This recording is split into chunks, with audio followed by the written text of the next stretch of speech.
Welcome back to the Cornea Impression, and we have a gaming laptop here with us today for a review. Once again, this is an ACER, but this time it is the ACER Nitro V16.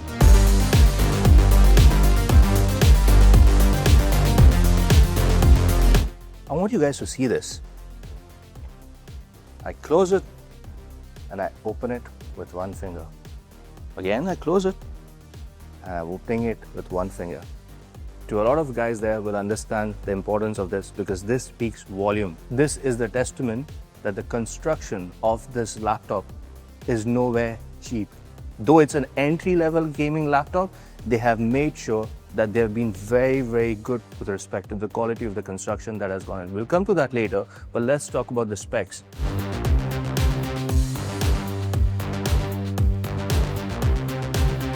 This is the Intel variant of the Nitro V16, which houses the i7 processor, 14th generation i7 processor, which is the 14650HX processor with 24 threads and 12 cores. So, which are sufficient enough to get your gaming needs started. It also has a 16 GB DDR5 RAM, and there is also an RTX 4060 gaming or GPU, which is DDR5, 8 GB of dedicated GPU on this machine. There is also the NVMe M.2 SSD, which is 1 TB, 4th generation. So your boot up speeds as well as your gaming needs are going to be at par as compared to the other premium laptops out there. Speaking about the construction of this laptop, they've gone for an all plastic chassis.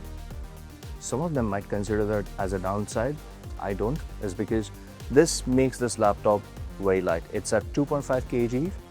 We are going for lighter laptops, no doubt, but with the kind of internals that it has, and despite being a plastic body, it's got very good thermal management inside. So it's got 2 fans, but the thermals have been improved because of which it's dissipating heat really well. Now, coming back to the construction, there's nowhere on the laptop that you press and you feel, I mean, the keys are working fine, that's a proof, but there's no flex. Even the main display, unless I put a significant amount of force to it, it doesn't really flex. And as you saw before, the mechanism or the hinge is really nice and sturdy. There are different levels where you can hold it or place it, and it stays right there. There is no compromise that ACER has done here with respect to the construction or how it's constructed, despite using plastic. Coming back to the use of plastic, even the base panel is now completely plastic. There are 2 vents here, which are prominent here for the exhaust fans. They pull in air from here, and then it's dissipated out here on the top. And since they've used plastic in the construction, the heat also does not transfer to your areas where you have your hands, mainly around this area here on the top where your palms will sit, on your trackpad, or even on your keyboards. In our gaming experience while we were gaming, we noticed that the heat was mostly around here, right on the top, where hardly you'll put your hands out. And even then, it was about 40 degrees or anywhere between 45 degrees. That's how hot it got while we were gaming, or even we were trying to push this machine to the maximum. Everywhere else, it stayed around 35, which is a nice comfortable temperature. And if you have your air condition on, it drops down even more. Even from the inbuilt control center that you have from ACER, you can control the speed of the fans manually. Yes, the keyboard layout is nice, refreshed.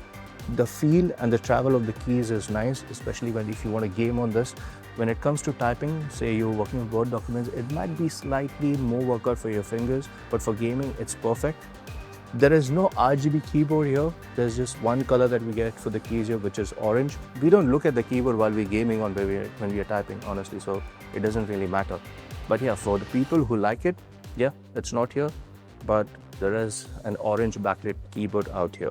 The trackpad is also nice and smooth, very responsive. It has a very subtle amount of matte texture to it, because of which there's a slight resistive touch or a feel of resistive touch when you're trying to use it.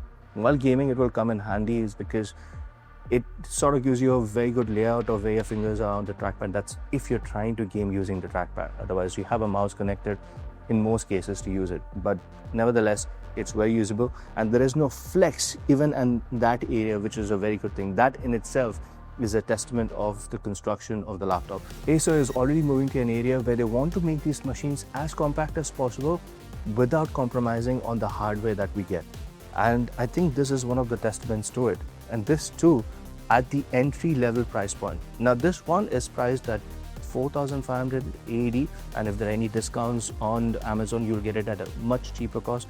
But for this configuration that we have here, it's 4,580 that this is starting at.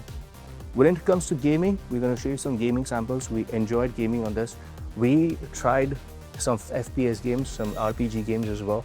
There was no place that we felt that the laptop was struggling with respect to speeds. We tried that at the highest level of settings as well.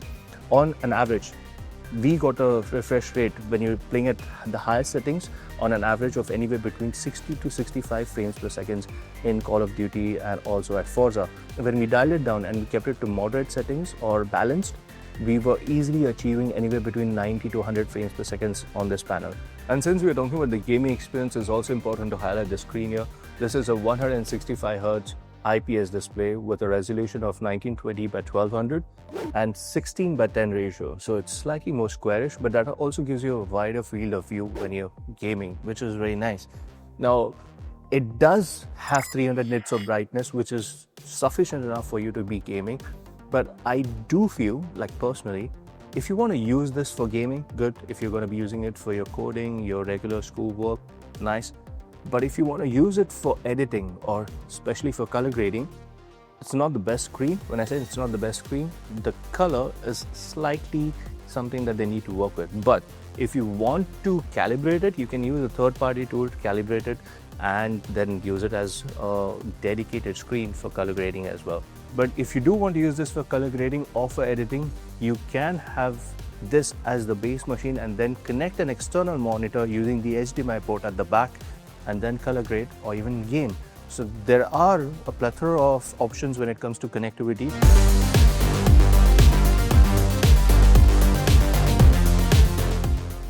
There are two USB Type A ports on either side. There is one Type C port at the back, which is a 3.0, and there is a full-size HDMI port at the back. We also get a proper full-size RJ45 slot here. So yeah, you can directly connect it using an Ethernet cable and then have your high-speed gaming experience directly to there. There's also a small Kensington lock port on the side. That's with respect to the ports and the connectivity here. At the side, you also have vents here for the fans for thermal cooling. Overall, I think this is a good package when it comes to an entry-level gaming laptop, especially if you're someone who is getting into or needs a gaming laptop just on the go to do some basic gaming or maybe some basic edits. This is not a bad choice as well, because overall the form is right, it's light, and it's a very neatly constructed laptop. So I don't think you're going to go wrong with it with respect to what needs you have. But if you are a professional gamer, this is not for you. But if you're someone who's getting into gaming, needs something for school, needs something that is light enough to carry around, the ACER Nitro V16 is for you. And the other thing is, ACER also provides you multiple options with respect to how you configure it. If you don't want an Intel processor, you can go for an AMD processor as well. And there are options with respect to the storage and also the GPU. So do check out their website before you make a decision. And if you're a student who's going to be using this laptop for your school work and projects, there's also Microsoft's Copilot inbuilt in this, so you can go ahead and use this and the AI functions that comes. But otherwise, this is a nice package to have. This is Aurelius from the Cornea Impression signing off. You guys have a good evening ahead. I'm going to try and game a little.